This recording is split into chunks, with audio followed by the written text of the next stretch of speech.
Maybe it's my age. Maybe it's because I am Jewish and I love Midrash, Hasidic and Yiddish stories, and folk tales. Maybe it's because as summer becomes fall, the holidays engulf me in reflection and turning inward. Whatever it is, I have been thinking a lot lately about memories and the power of personal stories. In this regard, let me share the following. I am an NPR junkie. I always have a local NPR station on in my car. So in 1998 in Boston, I was driving along and heard the voice of the then well-known commentator, Mary Ann Jennings. She presented an original essay called The Kitchen Table. By the time she finished, I had to pull over to wipe my eyes. I will share just a few of her words. I cut out my wedding dress at the same place where I memorized my spelling words. It was the same place that I ate Archway cookies each day after school and prepared for my SAT. My husband-to-be was grilled mercilessly in the same spot. Much of what I have learned and hold dear is inextricably intertwined with the kitchen table. As I look back on what we did there, I realize that it was the key to the life I now have. Each night during my youth, it was the kitchen table where I was held accountable for the day's events. When's the next report card? Did you clean up the basement? Did you practice the piano? If you wanted dinner, you had to accept the accompanying interrogation. But the kitchen table was not just a source of fear. It was my security blanket. No matter how rough the day's tauntings, and no matter how discouraged I was over long division, the kitchen table and its adult caretakers were there every night to comfort and to support. She goes on. As I struggle each night to get dinner on my kitchen table and round up my children, I wonder why I don't just send them to their rooms with a chicken pot pie and Wheel of Fortune. I don't because I am giving them the gift of the kitchen table. When I hear this, the memories of sitting at the kitchen table with my parents, my brother, and often my grandparents flood my mind. Many of Mary Ann's memories are similar to mine, and I am happy to say that the centrality of the kitchen table and the dining room table continued while Julie and I were raising our children. Now, not everyone may share such memories, and when I look at the world today, the kitchen table may not be the best memory-invoking image connected to warm and wonderful stories. But I would suggest, or at least hope, that we all have something from our earlier years and our present that is our own kitchen table, memory jogger, warm place with lots of stories. If it wasn't Yom Kippur, I would ask you to write some of those memories and then share them with a few others.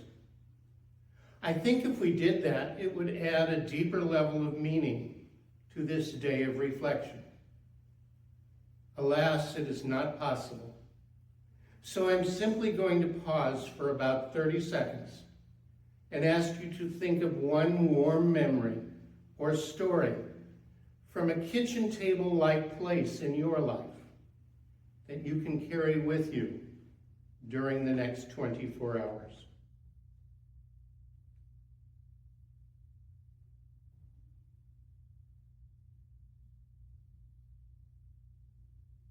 Now that you have done that, I want to switch gears a tiny bit as I ask you, How was or is the synagogue a kitchen table-like place for you?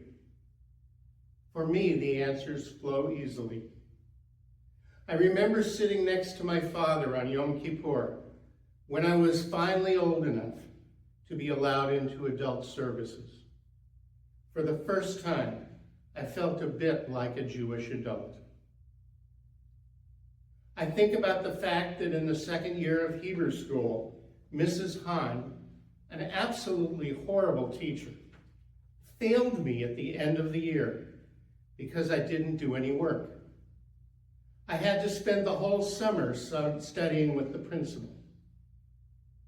Thinking back, I credit her integrity, at least in part, with my becoming a Jewish educator. I recall my parents founding a new congregation when I was 15. Every week I anxiously waited to help carry the ark into the church we borrowed for services.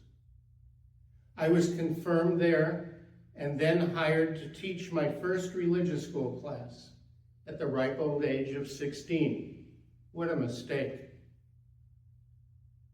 And my mind jumps to Julie's and my wedding at the synagogue where her father went to religious school, became a bar mitzvah, taught religious school, and where her parents met and were married. And our children's b'nai mitzvah, and their children's as well. Maya's and Rachel's actually taking place on this very bima. Then there's the back to shul barbecue. When we first moved here, I heard about this and said to Julie, there's no way anyone would come to a barbecue at a synagogue on Labor Day. Boy, was I wrong.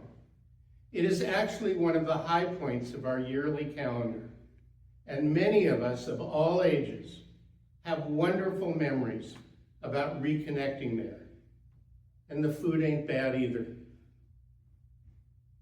And this is just scratching the surface.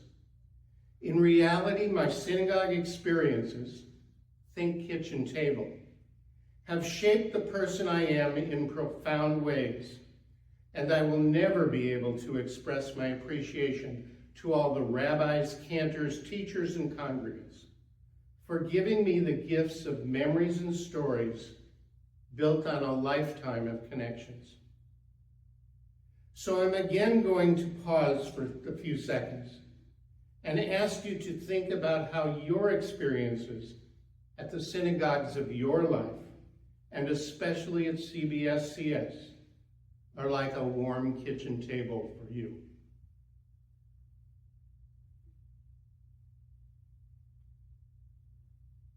Again, I would love to share, but another time. So where am I going with this? In part, I want to remind us of all the memories we have collectively built since CBS-CS was founded by 12 amazing families in 1962.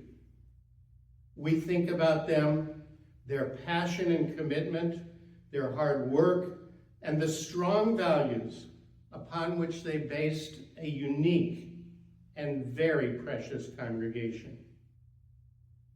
We think of stories about them as we sit in this holy space during this holy time. They made all this possible. Now it is 2024. 62 years later, the world is not the same. Their wise answers to tough questions may not be right for today. Some of what they held dear has already changed. Other things may need to be tweaked or rethought so that CBS-CS can be here 62 years from now. Last week, I got a letter from one of our earliest members. He said, over the past 60 years, there has been one constant imperative: adaptation to the changing needs of the membership has been our goal. Change is actually constant. As your new board president, standing on the shoulders of some great leaders, I see it as my only job to ensure the continued growth, development, and sustainability of this awesome congregation that our founders gave to us. To that end, last year, dozens of people worked to develop a strategic plan to ensure that we thrive for many years to come. You approved that plan at the annual meeting in 2023. Together, we drafted new mission, values, and vision statements for our future. Be sure to see them on the chart in the lobby. And we determined to spend the following 5 years focusing on 5 vital areas. And yes, there are always other areas in need of work, but choices had to be made. These are the 5. 1, establish ways and means to increase the sense of community and strengthen relationships through every activity at CBS-CS, programmatic and organization. One small outcome is the Shana Tova calls that you've already received or will soon get from a board member or volunteer. 2, ensure future sustainability by increasing the synagogue's revenue from a variety of sources, including annual and legacy giving, special events, and the use of our building. To help us, we have worked with an expert in synagogue sustainability. You have seen some of the fruits of our hard work with him in the recent letter, filled with congregant stories and a request for your continued generous support, giving from your heart. You will meet the consultant in January, when we will also update you on our plans and our financial health. 3, increase the engagement of current members and grow the number of members, ensuring that community connection is at the center of all CBS-CS events. Happily, I can report that since we implemented some of these initiatives, and since Rabbi Steinitz joined with our congregation, by the next board meeting, we will have welcomed 24 new member units, representing 41 adults, 27 children, and 4 young adults. If you are a new member sitting here now, I won't make you stand up and introduce yourself, but know that we are absolutely thrilled to have you join our family. Please introduce yourselves to those sitting near you. 4, increase youth and family engagement. Over the past year and a half, we have made significant changes in the religious school, invested new energy in youth activities, developed a youth leadership board, reestablished Oys and Joys, and reintroduced Tat Shabbat. And 5, energetically lead or collaborate with other synagogues and Jewish organizations to strengthen our congregation and the larger Jewish community. Accordingly, I am working with the presidents of other congregations to find ways we can all retain our individual identities and yet function as a larger community grounded in shared values. All this takes great energy from our remarkable board, committee members, and volunteers who put in hundreds of hours each month to make days like today possible. I can't begin to express my appreciation sufficiently in words. You are beyond amazing. And then there is our extraordinary newish rabbi, Rabbi Steinitz, We are truly blessed to have him as our leader with his talent, vision, knowledge, wisdom, musicianship, and menschlichkeit. Add to that the rest of the professional staff, Melissa Harkavy and Kelly Clapper, who give heart and soul every day, along with the rest of the staff who make their and our successes possible. I don't know how we deserve them, but from seeing them work on our behalf close up, I know we could not exist without their help. Unfortunately, I can't stop there. The stories connected to what I am about to address are not warm and fuzzy. 5785 has been one of the most difficult Jewish years in recent memory.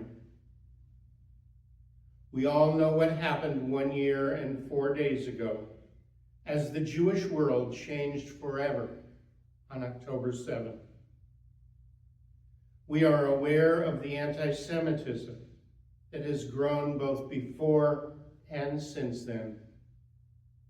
I can assure you that the leadership of CBS-CS has taken every possible step to secure our building and our congregants at great expense of time, energy, and dollars. We have reached outward and inward to support members who are hurting. And we pledge to continue educating our members and the community about Israel, Zionism, human rights, and anti-Semitism.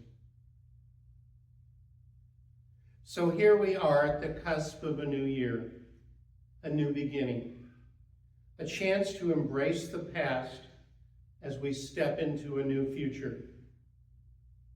May we all work together to build on our memories at kitchen tables and in our kitchen table-like congregation to guarantee that our children and their children have stories and memories that motivate them to sustain Jewish life and living, CBS-CS, and have lives filled with the many blessings we all have as we sit here today.